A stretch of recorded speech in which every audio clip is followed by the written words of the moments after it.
Guys, we are back with the crowd favorite, the SR-71. This thing got almost 600,000 views long form, so it was only right that I upgraded this with the only thing that this thing needed, and that was afterburners. Now, I said it when I was flying on the Maiden flight that one thing that would really help you tell orientation is going to be afterburners. So let me just show you guys how I did it. Obviously, I didn't film the install, but it's extremely simple. Now, the afterburners that I used were 5280 RC Blue Flame, which I'm excited to show you guys. Pretty much, you know, this is a twin 70mm EDF. So you take these 3 screws out, and then inside the EDF itself has 4 screws. You loosen them, pull it out, put the afterburner on, zip tie it in, route the wires into the fuselage. And that brings us to the next point. Guy, I'm telling you, it probably took me 20 minutes to install these things. Now, this right here is going to be the controller for the afterburners. It's pre-programmed, nice and easy. You have a Y harness, so one of them gets plugged into the throttle port of the receiver. You take the throttle from the plane and now plug it into the under end of the Y port. And then, obviously, you plug in the afterburner. It's kind of hard to see. I have some clips of it, but here's the afterburner right here. So there's 4 wires. One's for the Blue Flame, one's for the regular afterburner. And guys, that is it. You have afterburners installed. Extremely simple. I have a short form of the install. I'm going to leave that link down below.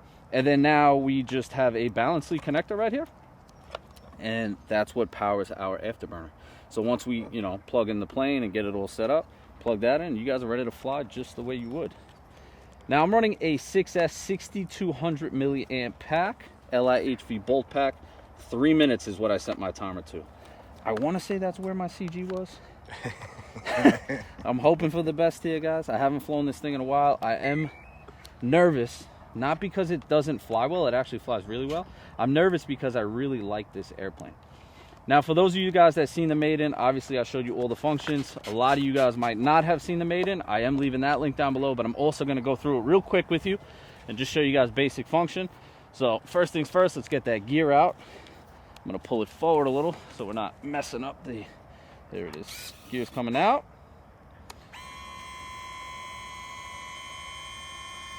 And sequencing doors on the rear. Love that. That light is crazy cool, right? All right. Now we have our rudders. And then the back controls are elevons, right? So you have left, right, up, down. And I'm going to hold it, man. Try to stand behind there. I'm going to show you guys that afterburner. You know, I got to be back here with you so I can see. Where can I hold this? Right here. We got the Blue Flame. A little more power. Guys, this is crazy. Oh, also, reverse thrust. So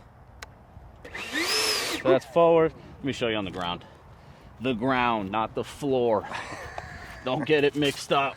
Or Tom will get mad. No, the people in the comments come for me. Huh? So you have that. They you come have for you that. Anyway. And then also we have this right here, which... Oh, the pop shoot. What is my switch? Oh, all right, it's my flap switch. Let me deploy that, relock it. All right, very good. Because I don't want that popping off while I'm flying. Now, I don't know which way I'm going to land yet. I haven't decided. Let me put the mic in my pocket so we have it. And we're going to fly and pray for the best here, because if we get a successful flight here, I am passing this to Tom. He is going to FPV it. I don't know how he's going to carry the camera in there. We'll let him explain that, but let's get this up. Wind's like west, northwest. Northwest. Guys, the Blue Flames look great. I think flying early morning or right before sunset really be next level. All right. Tom, we're hoping for the best here. Going up.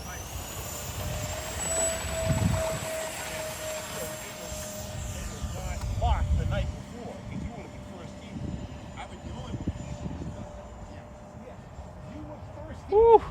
Gears coming in. Here, Sean, let's come out here a little bit so we don't have them in the background. Guys, this plane frightens me dearly. It's like a giant guitar flying through the air. All right, here we go.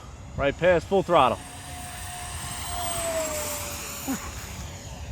You know, it's definitely not ideal conditions to show those afterburners, but it's kind of bright out here.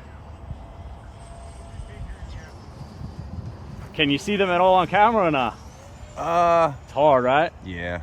All right, here's what I'm gonna do. I'm gonna come past nice and easy, and then I'm gonna come past from the other way.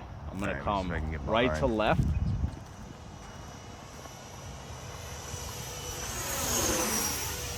Oh fuck, I lost you. It's I'm coming past this way. You should be able to see it better this way.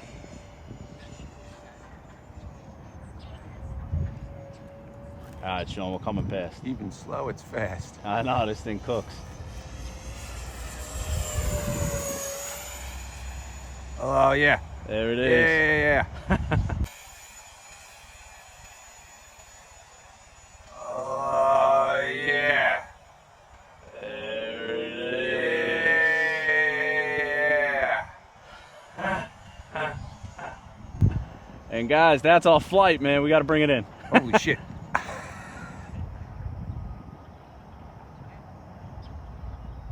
All right, gears coming down, because I was pretty hard on that throttle that whole time. So. Huh.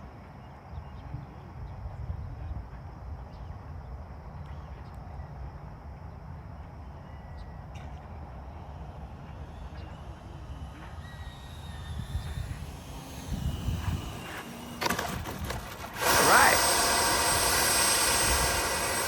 Well, we could see it on the reverse. Look at those things. Let's taxi past with the Blue Flame going. Oh, you know what we should do? I should pop that parachute out with the Blue Flame going.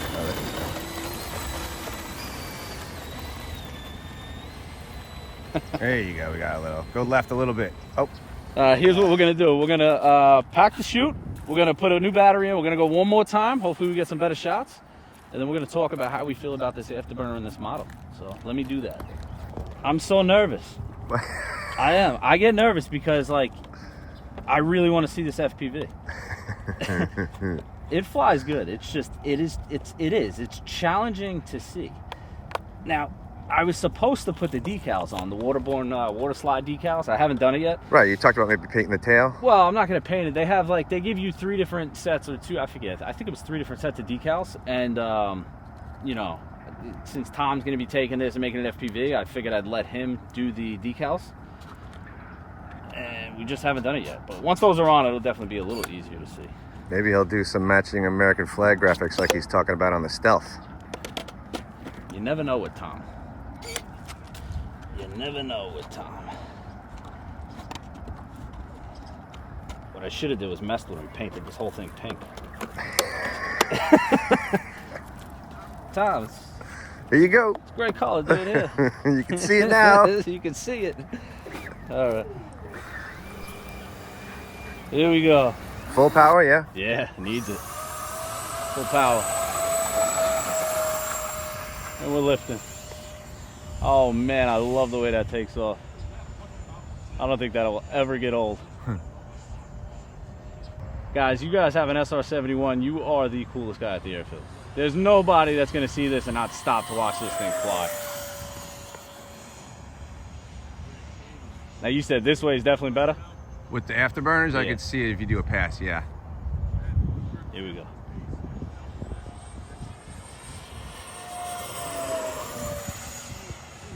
You know what we're going to have to do? We're going to have to come out one day with Tom when he's FPV'd, and we're going to have to fly this thing right before sunset. Yeah. Whoa! No, yeah!